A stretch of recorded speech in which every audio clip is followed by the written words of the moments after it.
Capage TV. Capage TV.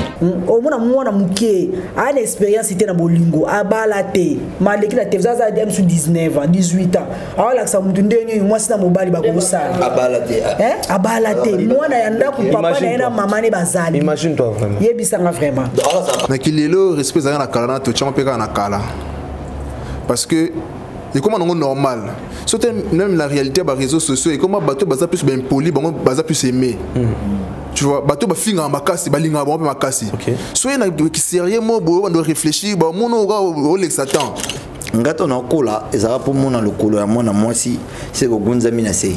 Il faut comme ça mettre ça ba j'ai il faut comme bien dit faut bon le commande moi molé bon ndeti lelo nazana besoin ko gunza matena na besoin za hotelema na fa na route mena teleni bato bazaka ke omoni azaye mayele akomi zoba kiti pena komi pena pe ko finga te wana za objectif te wana za pena za une éducation te asale ko saleka obona pena muntu na ngina tongo ache mesa ache kicha ache téléphone bibembe na bino bokota lelo na yeko soso bato bakesu ma mega to batala ne ba ko soso la yipsanga.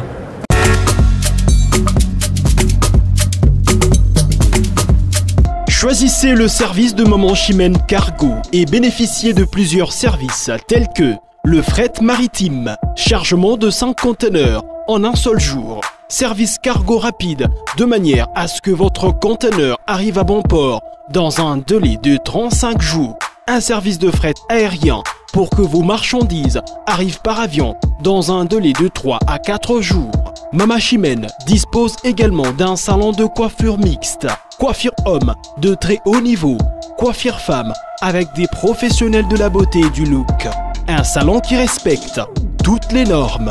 Chez Maman Chimène, il y a aussi un restaurant qui vous met à votre disposition un petit déjeuner dès 8h à 10h tous les jours, ainsi que le grand buffet de 13h à 23h avec une multitude de repas africains. Rejoignez tous le service exceptionnel de Maman Chimène 6 à Dubaï, Moon Royal Hotel, Deira, Maman Chimène Cargo Service, toujours près de vous. On vous accompagne en tout pendant votre séjour à Dubaï. Vous rêvez d'un teint uniforme et éclatant? La gamme de produits Rude Beauté vous offre un soin complet pour teint d'ébène et pour teint clair. De la lotion à la vaseline pour lèvres, sans oublier les savons et les sérums pour acné. Sa gamme de produits variés élimine les taches et imperfections de votre peau tout en la gardant éclatante et uniforme. Secret nangai ezali Rude Beauté. Bato nyonso balingi te na bango ezala kaka lokola mwindu ya ngoro yango gamme oyo ata bébé opakola oyo ezali mpona te métissé neti ngai nasalela yango bafuta na biso mpe kitoko baoyo balingaka monoko na bango koma lokola mwa rose bokomi kosisa te biso ta mpona kobebisa monoko te Rude Beauté ayebi biso oyo toye ala mama na likambo bino otala bakento mutu akoso te babiso otapembe avant batala na lelobana ota biso na misala donc zéro kento oyo omonake batashe moko esali ngai ya mwindu Rude atindeli ngai mai oyo ezali vraiment naturel ekobebisa yo te ekosala yo allergique te donc nyonso eza naturel omoni sa Rude Beauté aosala mpenza baproduit ya kitoko oyo basalango na kati ya mafuta soso pakola mafuta oyo ozwi serum nango otie na kati eza na inconvénience moko te oyo ata bébé aopakola nazo recommande bino bagamme ya Rude Beauté bozala vraiment déçu te toka botela Rude Beauté ana baproduit malamu mpona loposo na bino oyo ezana mpona bakento surtout nazobeta sete botala arnama bomoi eza bakento eza te banoir eza te misati na ngai ya kosolola likolo na tingani kaka na Rude Beauté. Rude Beauté oumela.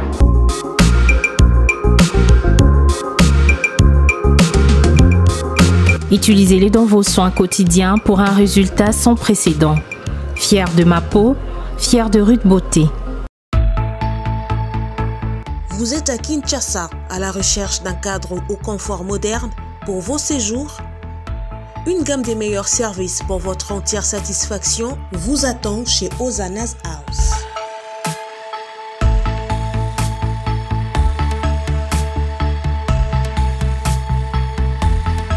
Son salon VIP vous offre un espace de travail, de détente et de restauration relaxant, climatisé.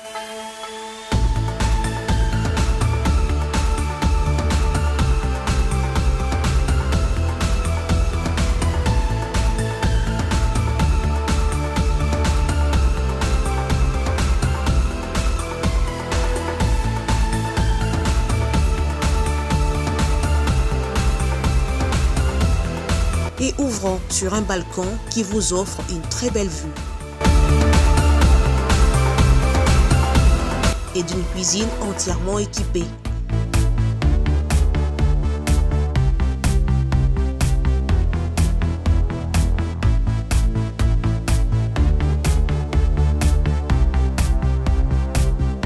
Sublimez votre séjour chez Hosanna's House. Avec nos chambres confortables, lumineuses, élégantes, donnant accès à une salle de bain bien équipée, contactez-nous au +243 99 24 46 090.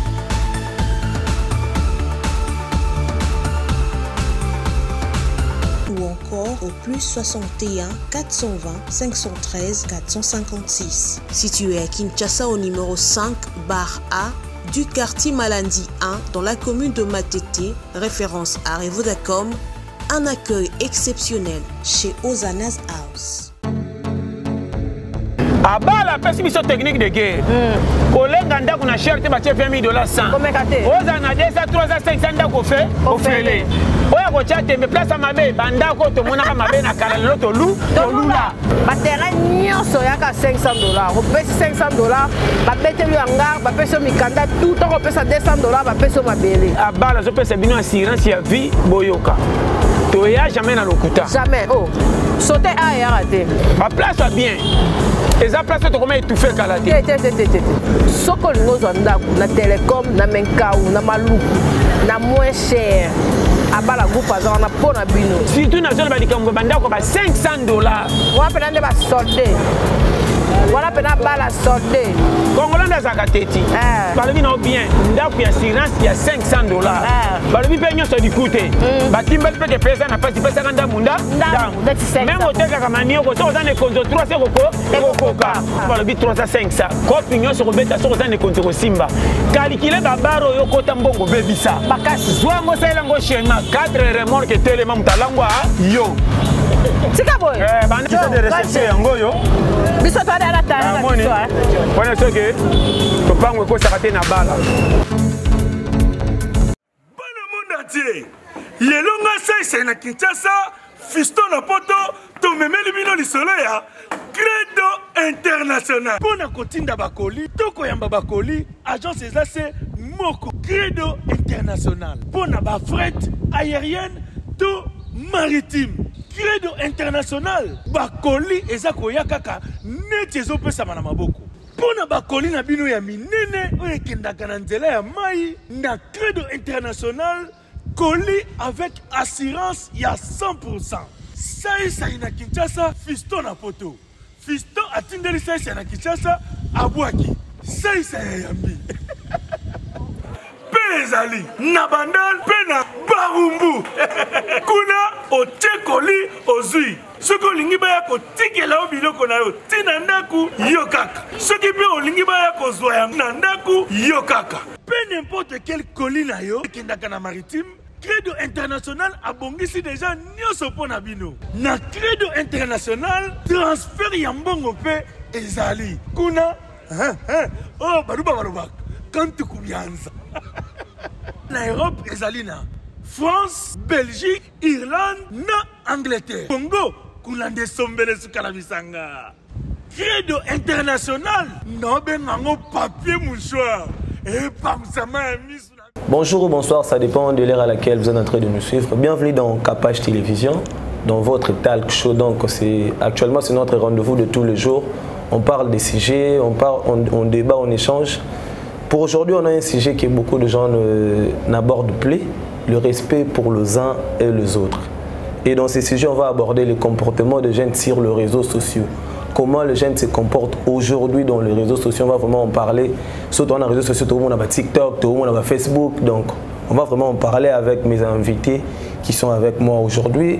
Maman, bonjour. Bonjour. Bonne santé. Bien. C'est qui? Ça va? Oui, ça va. Bonjour, on va abonner sur Capach Télévision. Tozali. En tout cas, ça va, Dieu fait grâce. Capachou là. Bon.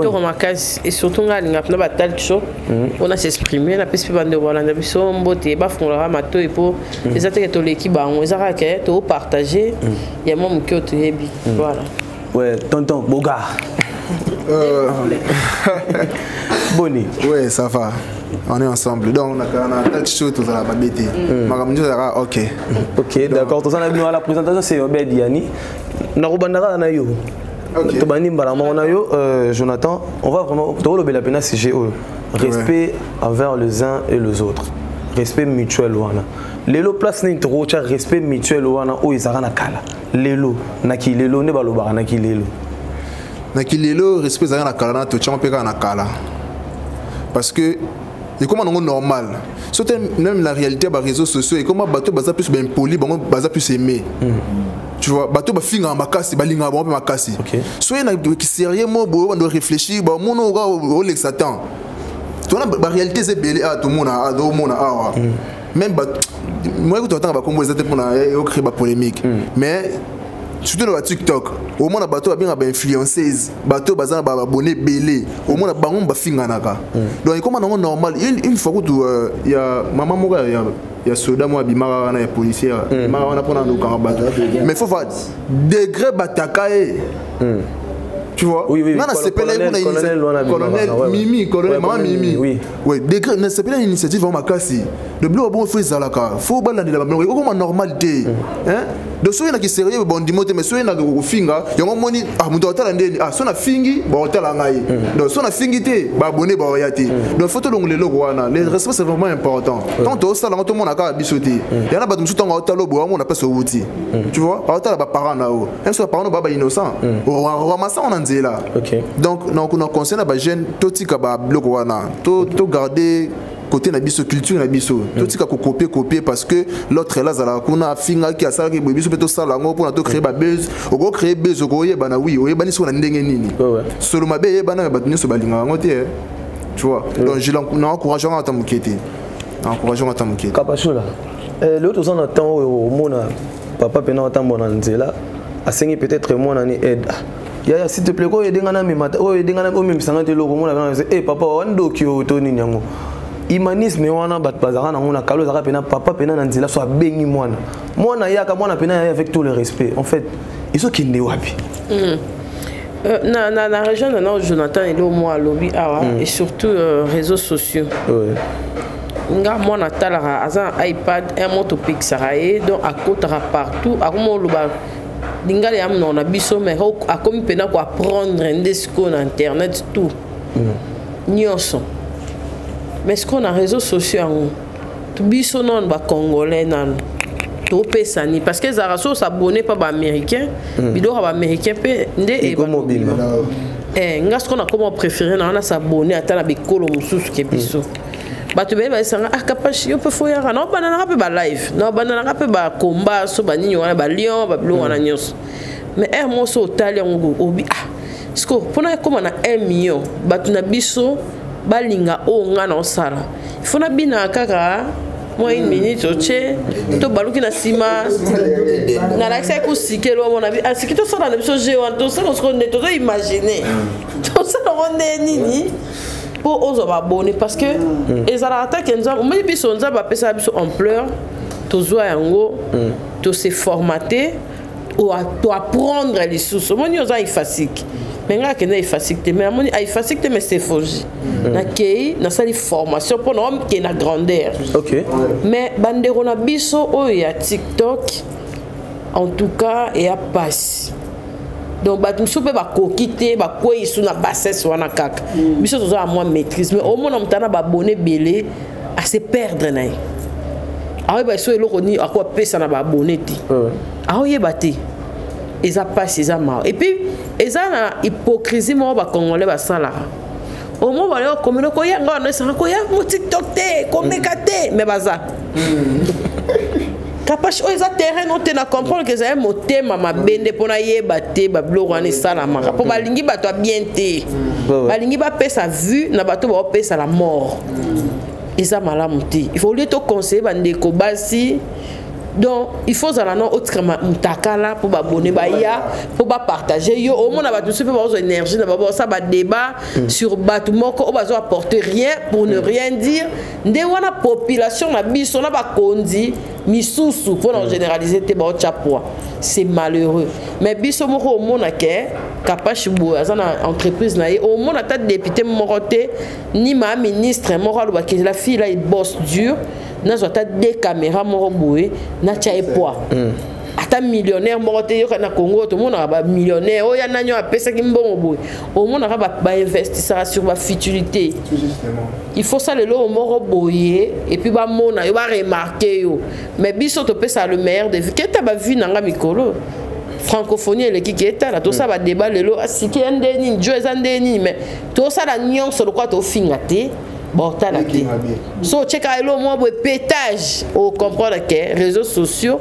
ils en dépendent à quoi bruture des biso de bon il faut se lever parce que en tout cas et surtout réseaux na minute ba tout nyonso ba qui na YouTube au bazar qui moins sérieuse ba qui na TikTok ba opprimé et ça bon non faut vraiment to civisme ko dans mboko ezara souté c'est qui Tala TikTok exemple à mon sol ngotala ngolo bala ngojo faut qu'il nini volume à téléphone na banga ko fonga TikTok na musa bato c'est qui les loto au monde avec autorité detindeka kapashula lobby na TikTok ngona ba réseaux sociaux mona ke ba grande personnalité ba oyo ba ko zongi sape ba tunanzela mo mona tango ba kota na réseaux sociaux ngo bango mo ba koti susu na même G ole ba instruire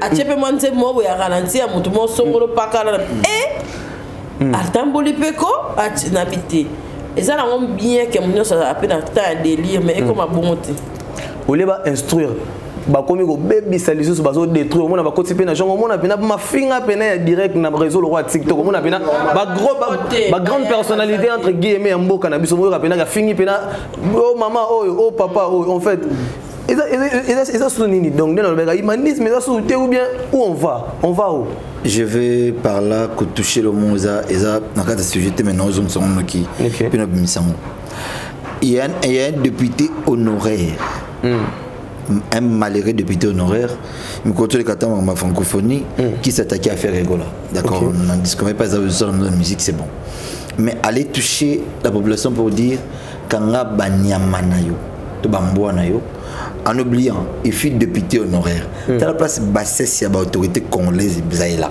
OK azobo sangaza député honoraire parmi moi azobo kanga il y avait ses électeurs c'est des électeurs naï bazanakati bato ba votaka yi bazanakati c'est dit tant yo finga bon qui ka ba mbwana en quelque sorte comme si humain niama yo moko autorité aux la manque ya réflexion na kaboche na yo c'est dit autorité qui se met en place il y a un baluverne ça du banda nzela normal et plus loin encore à quel a débat mon télévisé na mutu mususu chance les gars c'est lui France que c'est qui ça que je salue même que j'aime beaucoup c'est un docteur à recadrer autrement parce qu'il y a un moment français ça n'existait pas un député qui communique en mal c'est une parenthèse que je ferme par rapport à ça ce sont des députés comme ça que nous avons en RDC au bas puis il y a TikTok bato batika la mitakala bah puis il y a ma finga les réseaux sociaux bah puis il y a bato bah porter un plus na bana comme vient de dire Cynthia tout à l'heure. Moi, j'ai pas encore d'enfants. J'aurai des enfants. Oh, bah, écoute, la technologie est plus avancée qu'il y a bis sur les lots. C'est que, écoute, on a concrètement, beaucoup bango, oh, bah, finir dans les réseaux sociaux. Oh, bah, mon arabe, bolumbu, et de l'autre. Oh, mon arabe, bah, partie intime, au bis d'abord, les noirs, nous sommes de Bantou. On doit garder un secret, et de l'autre. C'est que, bon, qu'est-ce qui va être dans le tabac, biso? Bah, mon arabe, normal. Ngato na kola, et ça va pour mon le colo, moi, si, c'est que Gunza Minase. Il faut comme ça maintenant ça va j'ai il faut comme bien dit faut bon le comment molé on dit lelo nazana besoin ko gunza matena besoin za hotel ma na fa na route mena telemi na imagine surtout faut que me c'est comme o check up for le téléphone yo to que faut faire musique zano ka moto moi c'est moi de quoi moto le besoin yo o man me pante ça la bombe et ça na boy tina ligne tina couloir principal yo no ce que tu as ça au moins peut dire tout ça dit tout moi c'est comment on a des réseaux normales. Si on a les réseaux sociaux, c'est plus pire que ça. Je condamne un peu les gens qui disent que certaines filles que nous avons ici sont influenceuses. Écoutez-moi très bien. Le mot influence vient de ce que l'on donne. C'est une influencé en bien. C'est ça qu'on a bonne influenceuse. Les influenceurs en bien. C'est ça qu'on a la bonne influenceuse. D'accord? Parce que moi je consomme mal. Mon taux bien influenceuse. Et ça mon taux en soin mon taux privé à offrir les réseaux sociaux. D'accord? Bon na privé. À offrir les réseaux sociaux place monde ils a ban na beaucoup d'internet pour ta la dessin animé. À tout tomber pelo ma bon, il pas qu'un coffin là. C'est quoi cette insulte? Mais comme pour le bango, c'est normal. Parce que soi-disant pseudo-influenceuses m'ont affiné. Vous appelez les gens influenceuses ou investissent en rien à Congo. Vous avez un influenceur, tu influenceuse, mon RDC à ton école à 5, il y a 5 portes. Vous avez un influenceur, tu influenceuse, mon à ton toilette publique, mon la carte fana. Autant influenceur, tu influenceuse, moko, ou à ce matin bus. Ou à ce matin bus, c'est ça la transport combien. Autant influenceur, tu influenceuse, mon ou à peinture, na mien na bon ya carte na banda. La majorité d'influenceuses, influenceurs, tout ça, bon, bah, fin bon, ils ont par terre. Pour ne pas toucher d'autres mots, pour ne les ébanir en souci. Ça dit, influenceur, mais tout ça, bon, ceux qui pas dans bango. Azate. Influenceur, sont donné un poteau, en fin de donner. Bon, on a fait un influenceur, influenceuse. L'influence n'est pas fini. Il y a un poteau, pas influenceur, influenceuse. A fini. D'accord? C'est ça. Et puis, on a l'autorité à Congo. Bon, ça a peine un bon vidéo. Bon, c'est l'épée vidéo. Bon, ce n'est pas un bouzoba. Mais qu'en penses-tu? C'est que moi je pense. Est-ce que vous savez que dans la loi Congo, atteinte à la bonne mère, c'est une infraction? La bonne mère, c'est aussi insulté. L'injure publique est punissable dans la loi. Même si on a fini la télévision, nous c'est pas qu'on a loi avec tonton Ebérante. Il y a numérique, loi sur la numérique. La numérisation. Oui. Cette loi-là, il faut réglementer ma campagne. Tout le président a promulgué. Je crois qu'il avait promulgué ou a promulgué. Parce que c'est des trous. Comment on peut faire pour rien ma fingure? Comme tu fais pour rien un influenceur, toi une influenceuse qui insulte toi, ta famille, tes parties intimes, voir ta vie privée. Et on ne peut pas l'appréhender parce qu'il y a des influenceuses ou parce qu'il y a des influenceurs. Il faut les changer. C'est qui? Merci Francine. Lelo, par rapport à moi, tant aux alagina, tant comme Lelo. Respect, on a valeur, il y a respect de l'autre. Il y a respect à Bandego, respect à mes parents, respect mutuel, il y a mes frères. Est-ce que il faut un recyclage, un civisme, il faut éviter en fait tout le banni. Nakolo baka makambo izo en plaire makasi na mboka na biso makamba be. Nde bandeko na ba ucholoba ba influenceur na ba influenceuse. Ba o bazo sa succès makasi za ba o bazo ya na mafinga ba ranking. Ba otika banzoto libanda ba makambo eza ba n'importe quoi na roloba. Makambo eza vraiment ko éduquer dans mon master, ya on tezo en plaire, on est ba lingi kotala. Il y a un débat qui se sépare nango. Vous comprendre. Si vous avez un bima loko des exemples na Kapach TV boye, toujours le bila makamba faire résonner bateau. Abalongwa kuna. Ba on mangba la sabsoni. Vous comprendre. Pour moi on a déjà mutu, ba on est bateau mayele parce que on a déjà une jeune fille il y a 16 ans, 17 ans. A faut le téléphone na e amoni ke ba fingi mutu. Si vous avez un bien indéterminé, il peut les dans les réseaux sociaux, ma finga wana. Donc il y a qu'on pratiquer azali ko apprendre mikolo azara na ma finga so ko kena ba réseaux sociaux le quoi TikTok ba ya mboka mususu ata ba camerounais au monde makambo ezaka te na discuter na Cynthia Kapach na zela na ma finga na ninyo ako chrétien na réseaux sociaux ba kota atina ba parents ba kufa ba kotiti na ba famille ba innocent ba na ndako ba yebi na binote et comment normal au monde apena muto la ngina tongo ache message ache kiti ache téléphone bibembe na bino bokota lelo na yeko soso ba to kesu ma méga po batala ne ba ko soso la yebisanga ba na biso lelo jeunesse a lelo ba osani aza fanatique à X afinga makasi aza fanatique ya grec alata sexy makasi yo ntango ozoya koluka kopekise makambo wana amona kwa oza contre ye mpo makambo wana ezopesa nango amplaire eyepesa nango bato makambo bato bazozwela yango bamituka bato bazozwela yango vie soki oyopekise ndeni makambo eza ebele ya osala na mboko makambo eza ebele ya osala. En fait nde yo lecture ozosala eza mingi à la base eza banda eza mpona mboka to eza bamerce ya bajeune te bebe yo mona base nango ebandi banda likolo ou bien eza bajeune bazo nde papa uti koloba so déjà honorable ex honorable ozoleka na bapropos abongo na télévision ozomonake mafinga ngo ozouta mpe likolo omona mpendake no bafi wana oyo balekaka kofinga bato oyo wana bazosala n'importe quoi na baréseaux sociaux bato bazotia bango bapoids eza kaka bahomme politique s'il faut le dire bazotia bango poids ozomona sikoyo ntango yo omonake bana basi ya lelo na bana mibali ya lelo baomonake makambo yango epesa nango bango makambo baolanda kaka ti vraiment Kapashula yo za parmi ba influenceuse poza pe mutu moko pe bato balandaka mingi déjà côté na bino omona pena concert no pe mususu to ndeko no moko pena journaliste mayele pe to ebie pena ke ala pena mayele to bando bangi na kala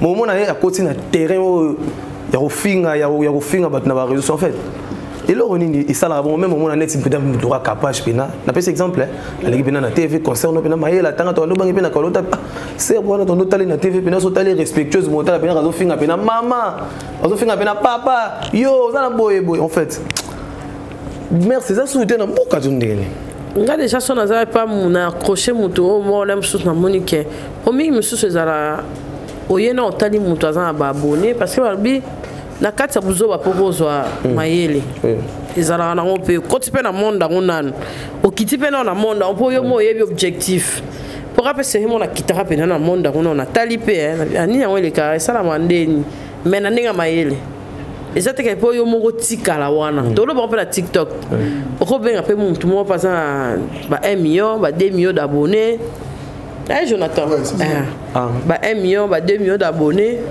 ou accrocher tu es pe tactique et canandé yo PCP conseil ezate ka po akoma ke mutu mayele ayo finga te bo mona kana mutu wana mais on se za pona ibise mona 1 million no o sala boy on est finga bo fo lembisa fo tika ye moko ne fa s'intéresser na mutu amayele kanga mina ye et non nga mutu mayele na yaka na buzoba na pona zo tete la musunga pe na zana na ibike ba bonheur na pe na ko profiter na super 500 et tu peux ça na maman c'est ça quoi Jonathan nga ye boye et puis que azar so azaki na intérêt tanga vandati avec pas Kapashula ba fana Kapashula pe na lo ba TikTok terrain za boye ba okepe ba s'abonner tout le monde qui pas capable ça na nini ta comédien OK lo ba bien ba s'intéresser bato bazaka ke omoni azaye mayele akomi zoba kiti pena komi pena pe ko finga te wana za objectif te wana za pena za une éducation te asale ko saleka mais il y a on a plusieurs exemples mais après la bato sou au kitatalipe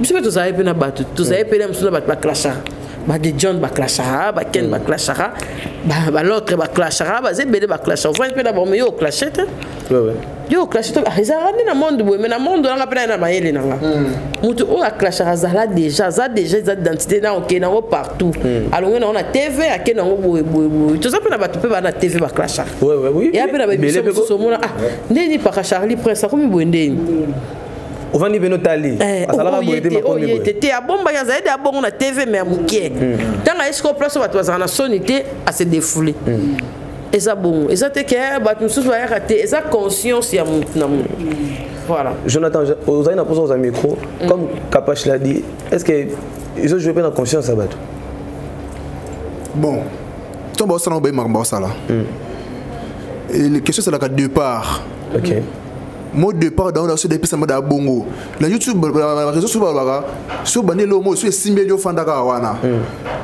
donc banana mais insulte mon que simba ba abonné ba ya ba comment encourager ba PC ba combo ba branchement yé parce que chose grave au monde entreprise mon sérieux mazu mutu mo afinga ba tache wana passer les publicités on est où là na Congo otala bato bafinga ba TikTok ba ina tala bango mona bango bazaka baza engagé dans entreprise ba lobela ba basela ba publicité visibilité si on habite bango balandaka ça s'appelle au mobi et au balongola et rien bavimbisele batiele basalaire so moto abongo oyebiseni yatika bon on a un problème là c'est lié là tu vois et là ils ont encouragé bango et puis déjà so moni dans ndako mo déjà bana mike bana bada ba impoli au banini ya ba parents non parce que biso ba parents ça va continuer ça va continuer ba frapper so ba frapper ma moto échanger moto ali kola mi be quoi ati ben insulte c'est des injures publiques des infractions so on faut pas ça mais pour image de bakangi et aussi là ou bien aussi makambo beso bakangi so moyen ezali bakangi no compte na bakangi yango aussi bakangi compte na si c'est possible bon ça lango oui c'est ça possible non n'habiter pourquoi on encourage ça on a évité pourquoi on encourage ça comme on normal et puis sans oublier que ouais si c'est possible bah ça lango c'est qui net balobara o so internet c'est réglise expression c'est qu'on est muto yana muto so déjà kuna sodome gobango abenga ngo sodome gomo non si ça idée nanga po yana bana mso hôtel la biso dana bandako enviera peut-être boulot capable ça la enviera peut-être boulot wanted dans ça mais hôtel que internet on kuna baloba déjà que internet ils à l'église moi na sa papa nena il faut na comme journaliste mais il faut na comme travailler dans les réseaux sociaux papa déjà na mutu ça déjà papa moi à réfléchir pas là-bas. Déjà l'expression, les expressions impolies d'abord, et puis les expressions il y a pas impoli par nos employeurs. Impoli. So on dit non, dans les églises arrêtées à impoli. Et puis à causer. Et puis à causer les sources. À na impolitesse, à impoli, et impoli et pas causer. Pourquoi je dis ça? L'éducation prime sur l'homme. OK. Personnellement, je ne me mets pas à discuter avec les gens. D'accord? Même dans la vie privée, même dans la vie publique, on a discuté à la bataille. Ne me dis pas que parce qu'il y a des réseaux sociaux, il y a la télévision, il y a l'homme, il y a un bord, il y a les églises, il y a bon, ceux qui ont soigné, ils ont fini la soigner. Na bato ba respecter anga na tiboni na mutu na bato ba éducation na ngai par rapport à mes parents na tiboni na mutu na bato ba ya na ngai na tiboni na mutu tu vois c'est une expression qui n'a pas de lieu d'être en fait. Et autre point, j'aimerais vite fait parler ici. C'est tout le bon classico. Non, Jonathan, c'est que pseudo influenceurs en général, déjà parce qu'ils ont des millions d'abonnés, des milliers voire des milliards d'abonnés. Compagnie peut ça sponsoring et tout. Dans le niveau, il y a contradictions dans le Congo. Récemment, quand j'ai TikTok a dit tu as un TikTok va passer un message. Na TikTok tu as l'entrepreneuriat. Na TikTok tu as promouvoir ma campagne. Mais chez nous, imagine que ngai ngam ko TikTok zaye, mutu de sana fond TikTok zaye, na ko kango en fait ne supporta ngote. Na et le fond le madame tu takala tu mo bosso en fin de tu vois, c'est bizarre en fait. Na supporta ngote. C'est qu'au fond, beaucoup il n'y a pas de contenu dans le compte de millions d'abonnés. Il n'y a que de futilité. Ouais. Il n'y a pas de contenu. Il n'y a pas de contenu. Un jour, comme d'habitude, on a un statut. Justement, parce qu'il y a trop de bêtises. Un jour, chaque temps, quand je finis de prier, on a ça va partager public dans les réseaux sociaux. Parce qu'on a un TikTok, on a un moment on a partagé. Quelqu'un m'écrit. Oh TikTok c'est un arboité. Oh. On a ndeko comme da komeli. TikTok c'est un arboité. Na komeli na c'est. Yo tuna ke. Bon là. Parce que pour TikTok pour c'est un frontam takala ngai. Il m'a plus jamais répondu. Oh. Répondant à sauter. Ah bon? Répondant à sauter. Parce que moi je comprends pas. Comment beaucoup comme ça réseaux sociaux, tout le monde en plein communauté. Ils ont consommé communauté sûrement communauté congolaise. Tu sais que même tu sais que même la communauté brassavilloise ici, la dignité va ça maman bon. C'est que les Congo gal 1. C'est que bah il voyait où la mode comment finir la makati. Comment finir la makati. Le vélo soit trop des années. le grand vaisseau les années au moni baba sexta pour tout le monde dans les réseaux sociaux ko boulette que comme bilo mo ba sala ngo muta yebité ba to musu ba comme sala ngo yebike na otinda ngo ko yela nga ba cop a créé pas ba sala ngo point a créé buzz après on a les comptes la teki nzoto ya ba musu to ba mona nzoto na yeso za mo mbali ba moni nzoto na yo ba si mususu ba teli que asana makambo ba komi ko luka yo on a sens on a payé comment ça on va comme pour que poto comme moi va se payer na yo pe OK ibe yo regarde sur ba mama solo ya mona ba preuve ebele ko bulete ko zato ba publier ba yebi te ayebi na uyo masana ngai ande nini zo vidéo oyo ba so na compte mo so ke koni so ni yango na mte ba te pour ekeye pantane na bilipe ko na yebi te ba publier ngai te na yebi makam na sali ba faux compte na yebi makam na sali pour créer la cop. Et c'est bien les réseaux sociaux sur TikTok au fond mon amona et ça makambo ye salama o bo mon TikTok o na ba nini ba ye makambo ça les abanga makop na basi na mibali so na ibite to kende wapi so to bo sana ke makambo to sala na etikala yango moni makambo ba seri mo ezala na réseaux sociaux na Facebook ezala so moni mise mo asali mo opération de mise bilona kala ezala ka so ba comprendre ngo de o kola c'est vrai que tu te dis que je suis encore jeune na makambo na brûler ba nini makambo belé o bo sana ke mo o kola o zonga parce que na limite que papa moi à 60 ans rosa marabwana makambo to ça na 50 na 55 60 to ça monter les minorité ba moi ça bazali basala ngo mais ils ont appris que batamo ça oui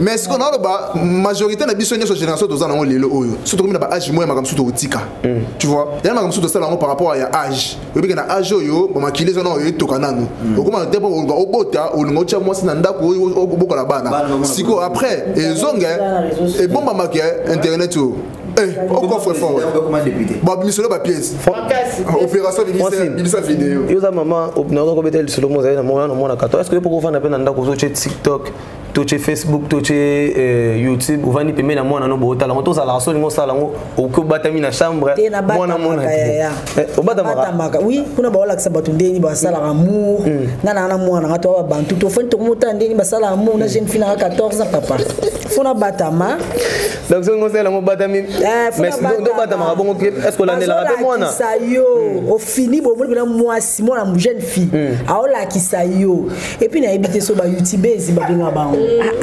non te na oyebso azola kisa omoni mbali omoni loko wana basimba boye en fait c'est ye ana experience nyoso za na mwana ana mbali te na experience nyoso za mwana abala te na experience nyoso za na mwana atula oyebi pas papa ke ya experience nyoso tu papa la raconte kate kapashula Vas-y, pas kapashula miko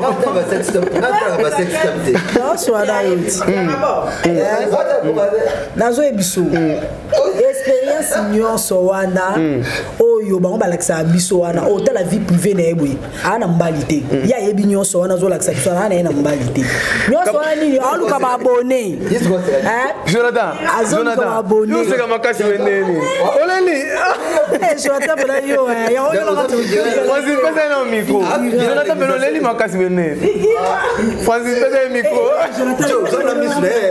Jo oleni makasi weneni aga bona Jonathan siki zela kapashula zela Jonathan eloni sali goza na alarme boy non les ça va rien et ça va vraiment tomber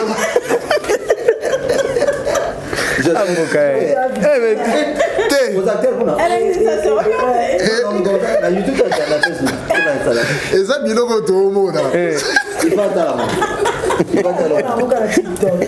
Mama na konta na TikTok TikTok yana makambu ya mutaka Mwana pa c'est quoi Yosko bon makambo na to logo ya ile mutaka mutake au moins le problème ça Jonathan toi quoi makambo te mais ça makambo to kutana na ona bezela na biso au vivant on déjà kutana nango déjà mais makambo tout le monde aka na ba pratique na ba ambiance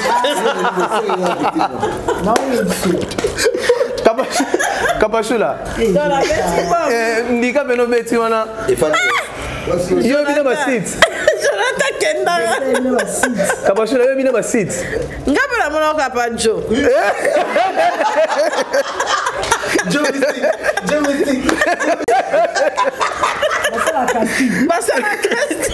Vous comprenez que c'est la messe de on a Kitambo. Joe, on va s'arrêter.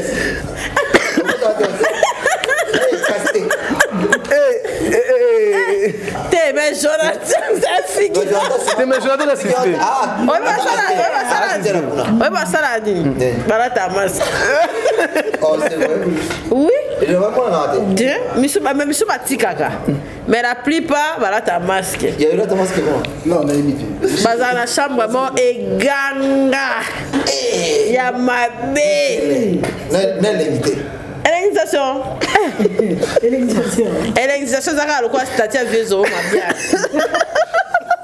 Les vieux euros belle amitié. Qu'est-ce que ça bon? Je vois bien là. Oh, Jonathan a dit, il connaît l'affaire. Ben oui, c'est sûr. Bon, mais c'est bon. J'étais en train de dire. Ils ont bien des rires comme ça, c'est bien. C'est aussi pour vous égayer. C'est aussi pour vous faire égayer, voilà. Parce que ça me fait mal. Ça me fait mal tout le monde, on a bu sur Bassi. Ça la rabozo bagnon sur internet. Ça fait mal mais ça aussi c'est mission pour que les ça saute dans le non mais non attends là parce que vous avez parlé de ça. Il faut attendre en haut. On va faire jouer l'organisation. Là tout la Joe la sala site na bango. Donc espionner bango. Joe mystique il na site na Itambo. C'est qui? Na Jonathan lui là. Alors c'est que c'est bien dégué. C'est bien mais ça fait mal. D'accord? Moi je me pose des questions. Nos autorités ba mona kama kambwana. Ba yebi na bango. Batala kayango ba sepela au même autorité na biso yebango baza ba konza ba remokage ba fi au mona mtaka ba internet bazwa ka bango lo kwa l'état te soka monika fi mo moni ils ont l'autorité mo qu'on entend commoter mtaka to bima na internet yema do filmer au même ba fi ba za wana yeba ba ninga na yepe muso ba konza ba luka fi wana ba luka ba makasi bapesa ba mituka bapesa ba benda ba luka ba fi wana ba fi bazu bien qu'ils a mabe pour na bango mais quelque part bazana ba oza succès pourquoi parce que ba konzila biso bango moko bazana fertilité moko à outrance on va ba konzila biso kala tu zeto dokola papa ya muninga papa na ngai ya muninga za ya na ngai respect na pesa ba ndeko na nga basi na mibali na ba parents na nga c'est pareil na pesa na parents ba mususu tu vois mais le wana ça n'existe plus. C'est respect n'existe. Jonathan arrête de pleurer mon cher. On dit Jonathan. On s'est retrouvé ma casse. Je vois le Yabi sur la liste à bateau à côté à la casting. Tout ça capturé à tout. Tout Luca. Non, il m'a demandé Jonathan à tout le monde. Tout est bon. Alors c'était. Ouais, Nathalie. Nathalie, on dirait donc. C'est bon. Et pardon. Mon dernier là façon monsieur tu es suspect maman va mais chose ça qu'on a pas réalisateur qu'on a pas bio après ta masque on a eu merci maman là détrompe-toi je disais que nos autorités basa d'une manière il y a redresser le coin imagine pour la francophonie ça les ma to ba buzo ba salité ba bolola ba kabaka ba tant l'état teli bango marteau na mesa ça n'a plus existé ba kebo ba ki musuku ba keinde na prison si les lots qui m'ont yibé aux alliés avant francophonie to yo consulté pourquoi parce que l'état a s'imposé au moins parce que l'état s'est imposé na ba fertilité ba réseaux sociaux na Congo et ça les États-Unis on a 3 États des États-Unis parmi yango bon j'aimerais pas citer parce qu'ils ont des États-Unis on dit Colorado un truc comme ça bah Pekisi TikTok bah Pekisi TikTok bah interdit on s'est dit na périphérique qui est tawana TikTok tout ça là OK tout ça prendre quand TikTok parce que vous avez besoin quand TikTok Instagram dès que c'est Instagram 24/24 mais quand tu vas écrire sur Facebook non répondre Instagram il y a vraiment Instagram mais sur mon Instagram au moins bah nudité bah tout à niveau impossible c'est les réseaux sociaux en général il faut que le ministère pétentique ministère numérique l'état est congolais bah réglementer ma cambouana et aux jeunes aux gens d'aujourd'hui tu vois que respect et ça quand on parent à bisoter respect ça c'est un parent baninga de nous respecter maman nangai de nous respecter maman ya Joe ya Cynthia ya Jonathan ya Francine ya Yo Wanted Chena Mninga et tout c'est pareil que je vais faire aussi pas parent à bino tout ça bon tout c'est pas la oui mais quand on est confiné yo c'est problème parce que yo retire quand tant vous avez misapina il va ta bangala moi quelqu'un misapina ko commencer pour dire message au finga comment avec respect tenir pe compte que mutano to finga on a appelé la famille ou mso bako mo pour salon ba B5 ko yeba bango bazali azapela ba super fan o bako boma on dira bazali d'où il faut faire des choses avec conscience d'accord et ça te beau sabona kana bato bazana ba milliards et des millions de vies pour na kofinga mais beau sabona net émission boy pour batala ngo ba ko ndi ba ko sonné te déshabiller bango ba linga ko partager beaucoup partager yango net on a ka net émission boy pena il faut bato pena beaucoup ta beaucoup ta partager ka beaucoup mais la rappel biso po et conforter biso pe bato basunga bato basa makambo il faut ba ga déjà bloka boyende parce que place aux zoko aider yango représenter yo tu vois au chambon na wapi ozo soutenir banani penini OK surtout au monde bloka boye o beta ngo kara jo ni bloka boye ko soutenir ndé yango yo ko aider parce que yo mona ka ke bon na yo mo zape na bana non parce que bato ozo soutenir wana c'est vrai que yo c'est pas ba ta musa kombo na yo MSU entreprise no mo ba ke ne liboso après makambo ba sa na bana ba ta ba soutenir pe bana ba soutenir bana na nini. Tu vois, il faut soutenir le bloc à bouillir. Tant que tu vas bouillir, nous allons nous maber. Bouillir, plutôt finga, tant que finga, nous allons soutenir. Bisous, on va soutenir bouillir, des bisoutés. Tu vois. On va le moment vite fait. Au moment où on salle au bateau sur les réseaux sociaux, retomber dans un abana, on remarqué. Au moment où bateau va finga kamingi. Éducation bana on a bafoué. Bah ça prend mes belé. Souvent tout va comprendre mais tout ça prend mon non non parce que même bino bateau peut ça ka ba mo bana no ça va passer no débat kala. Parce que délivrer mon pas délivrer sur la minimum qui n'est pas bana. C'est pareil les bateaux réseaux sociaux. Bozim bon boté na monto azo finga bateau. Mais retomber dans un bana même bango bateau le bon wana. O ngai ki ngad na le bon wana le so bana. Moi on nous pose un problème mon quelque part parce que la malédiction commence par la tête et ça descend au pied. Voilà. OK. Siki et Francine ne siki a ucholoba est-ce que batango ba au moins bato musuna ba réseaux sociaux ba rapina ba réseaux sociaux ba na ba vie bien mais so na réseaux sociaux ba na vie bien mais so ke tala na ba vie privée na bango boye au moins pena ke ne kapasha lo ba linzanza et on est ça ba ne siki le ba malédiction na bango par rapport à il y a des préventions mais en soi ça déjà bato vous bim ça déjà jeunesse ba bana bato nzambe pe Nicolas Zaliti nzambe Nicolas Zali parce que le fur et à mesure bana bazota makambo na éducation na bango ba fo éducation na bango zo beba nzamba o sepela notin ya wana il faut futama biso to moni OK oza bien mais na vie privée ozo zwambano na ya makambo ozo sala OK ozo mona ba retomber fo ezala parce que biso to ba to nzambe to ba to la bango te OK to ba to nzambe c'est que l'homme aura s'aimé, il est moissonnera. C'est ça. Ozo s'aimer ko finga, ozo s'aimer ko samba kama mabe na réseaux sociaux yeba ki retomber oya oza yomo caméra ozalate. Caméra ozalate. Olela yomoko. Ozo comprendre. Olela yomoko parce que on na réseaux sociaux lelo na yebine na ko expliquer te donc eza ko tout donc pour ça ko to lo bala mwana kuna ko kendara te kuna ko tala te. Au moins muke a une expérience était na bolingo abalate maleki la tevza za dem sous 19 ans 18 ans alors que ça mutu ndenyo moi sina mobali ba ko sala abalate moi na yanda ku papa na ina mama ne bazali imagine toi vraiment yebisa nga vraiment alors ça parana ayebi ke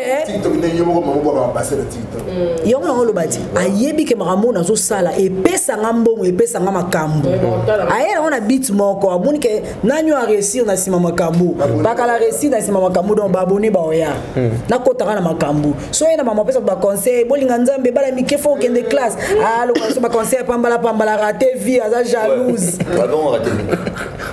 jalouse aza pour moninga zo rouler on zo comprendre makambo ya le biso atolo bela respect tolo bango parce que to biso nous tout ko sangana na saki moko non vraiment tolo bela respect parce que toi ba parents toi appelle ba boti toi na famille en dehors on m'a bien un jour TikTok ce qui Facebook et qui na mouvement Facebook le on est en plein TikTok là TikTok est quoi ni nous eza c'est ko tout le no la sabatu ko sala bozong saboui tout wana bi d'aimter ba bola sabatu ko boma non photo telemela mabe monde ba telemeli ba kaba wana ndepo photo telemela makamoto omona TikTok OK ozomona faut telemela ngo mama pona ko préserver ba même sous merci beaucoup Francine c'est qui toi qui n'as pas chité lecture générale ya mambo to lobel lelo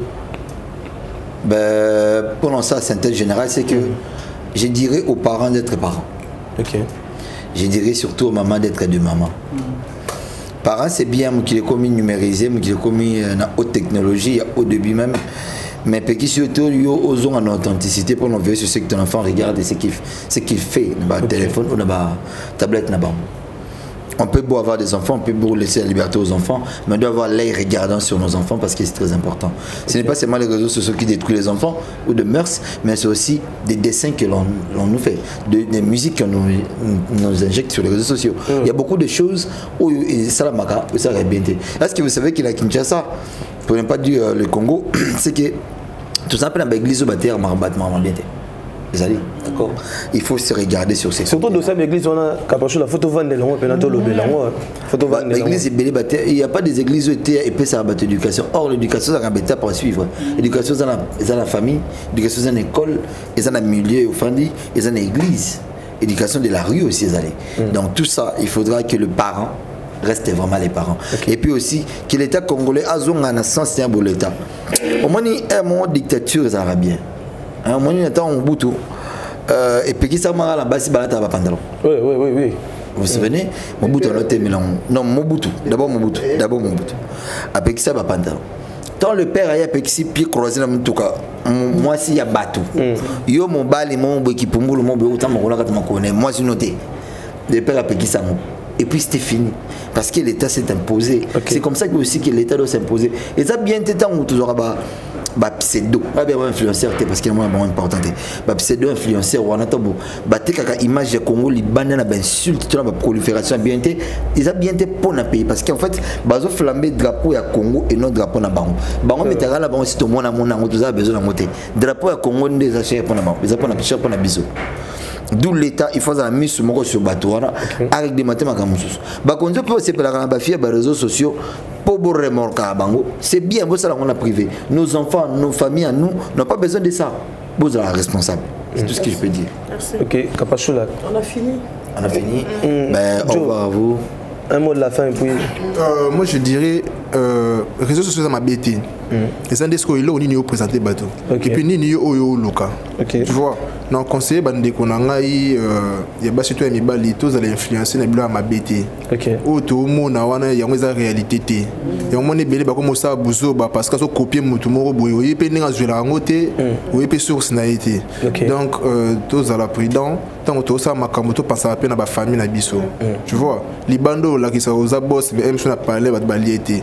Mais yo boss, yo patron, mais moi on a parlé de baliété. Donc, tout ça, ma cambo. Mesdames et messieurs, tu penses que tu as ma famille, tu penses que tu as ma camarade, tu as ma biso. Oh, ça là, oh, baby, ça, yo moto, baby, ça peut pas battre mon sous. Donc, soyons gentils, s'il vous plaît. Merci. Merci beaucoup. Yo, le rose, c'est quand même, il peut s'arrêter des personnes qui moto, moto, quatre, na pesimbote na maman Kapash. Merci pour l'opportunité. Merci pour la boula mozanango. Ya ko soutenir batu. Ya aussi ma boula mo. Je dirais merci na ba master nanga sur Ifasik. Groupe nanga Génération Consciente, président Eric Kakamango, j'espère Henri Leta. Merci à mon grand frère Joe Maté Télébos lui-même, Lévi Anthony, Lévi Thierry et Lico. Merci. Merci beaucoup. Je demande aux gens de prendre cette émission à partager. Ce n'est pas gardé pour vous-même. Nos statuts ne sont toujours pas là pour nous partager. Mapeka, Psima, Babolongo, tout ça, non. Ce sont des choses comme ça aussi. Il faut mettre sur le statut pour qu'il y ait au balandi en côté balanda. C'est bien. Tout comme on a 10 cas, 20 cas, 50 cas, on a émission. Tout comme on a 100 000 cas, on a émission. Ça ne nous apporte rien. Ça maudit. D'accord, merci beaucoup. Merci à Kapash TV, à Maman Cynthia. Merci à Batunion Son. Un gros bisou à ma fille chérie, à copine Nanga Kimi Koko depuis Paris. En tout cas, Merci beaucoup à tous les téléspectateurs de Capage Télévision. C'était un réel plaisir de vous présenter cette émission.